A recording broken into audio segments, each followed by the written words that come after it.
Hai, halo semuanya. Bertemu lagi dengan saya, Dr. Sandra Langu, spesialis penyakit dalam konsultan rheumatologi dari Siloam Hospital Lipo Village. Ini adalah bagian ketiga pembahasan saya tentang dermatomyositis dan polymyositis. Jika Anda belum menonton dua video sebelumnya, Anda bisa menonton video pertama tentang bagaimana kita menegakkan diagnosis polymyositis dermatomyositis dan video kedua tentang bagaimana cara dokter rheumatologi melakukan penanganan polymyositis dermatomyositis. Di bagian ketiga ini saya akan membahas tentang beberapa pertanyaan yang sering diajukan sehubungan dengan PM dan DM ini.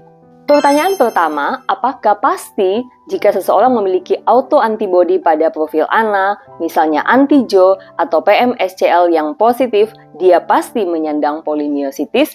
Jawabannya adalah tidak. Diagnosis polymyositis tidak hanya bergantung pada hasil lab saja.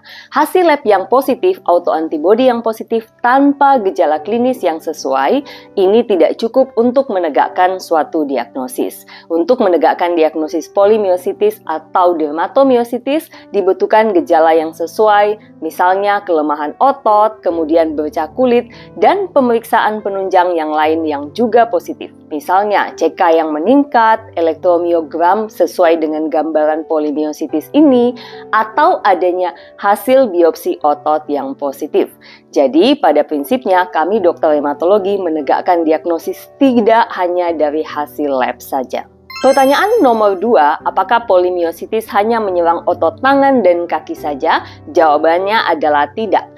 Polymyositis bisa menyerang semua otot di seluruh tubuh kita, termasuk otot saluran makanan, otot esofagus, sehingga pasien bisa mengalami kesulitan menelan, badan menjadi kurus dan malnutrisi. Bisa juga menyerang otot-otot pernapasan sehingga menyebabkan sesak napas, juga bisa menyerang otot jantung menyebabkan peradangan pada otot jantung atau miokarditis, bahkan bisa menyebabkan gagal jantung. Namun memang kelemahan ekstremitas merupakan gejala awal dan utama dari kondisi ini. Pertanyaan nomor 3, betulkah PM dan DM ini sering beserta dengan kondisi keganasan atau kanker? Ya, beberapa penelitian menunjukkan bahwa 20-30% pasien PM dan DM terjadi bersamaan dengan kondisi kanker. Tentunya hal ini tidak untuk membuat Anda takut, namun screening kanker sangat penting buat pasien polymyositis dan dermatomyositis. Beberapa jenis kanker yang perlu diwaspadai adalah kanker payudara, kanker paru, kanker usus, kanker lambung, kanker pankreas, dan juga limfoma. Pertanyaan nomor 4, benarkah PM atau DM sering disertai dengan kelainan paru? Ya, ini sangat benar. Jadi, pada pasien polymyositis dan dermatomyositis berisiko untuk terjadi penyakit paru interstisial atau interstitial lung disease.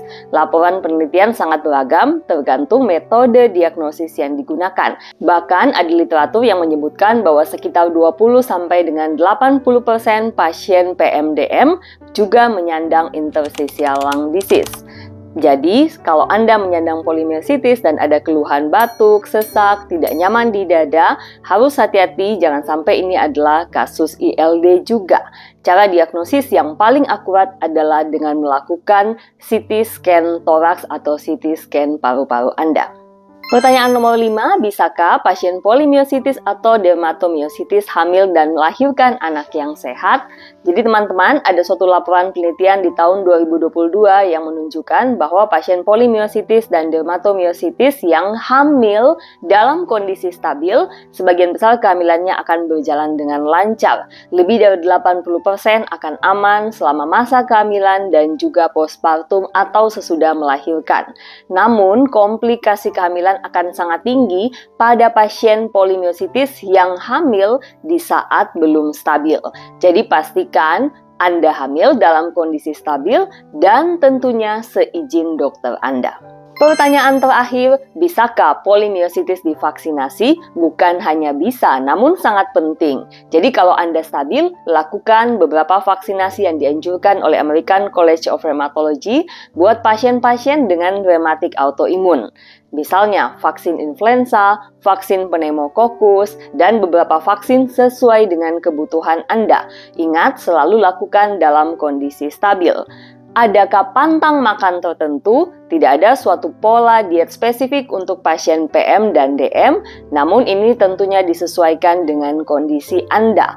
Terapkan pola diet Mediterania yang bersifat anti-inflamasi, mengutamakan buah-buahan dan sayuran, menghindari ultra processed food yang tentunya tinggi gula, garam, lemak, dan pengawet. Jadi sebaiknya mengonsumsi real food. Protein Anda bisa dapatkan dari ikan, alpukat, kacang-kacangan. Tentu pengolahannya tidak dengan digoreng. Pada prinsipnya, pola diet seimbang sangat penting untuk pasien dengan polimiositis dan dermatomiositis. Kecukupan makronutrien dan juga mikronutrien sangat penting. Jangan lupakan juga suplemen kalsium dan vitamin D.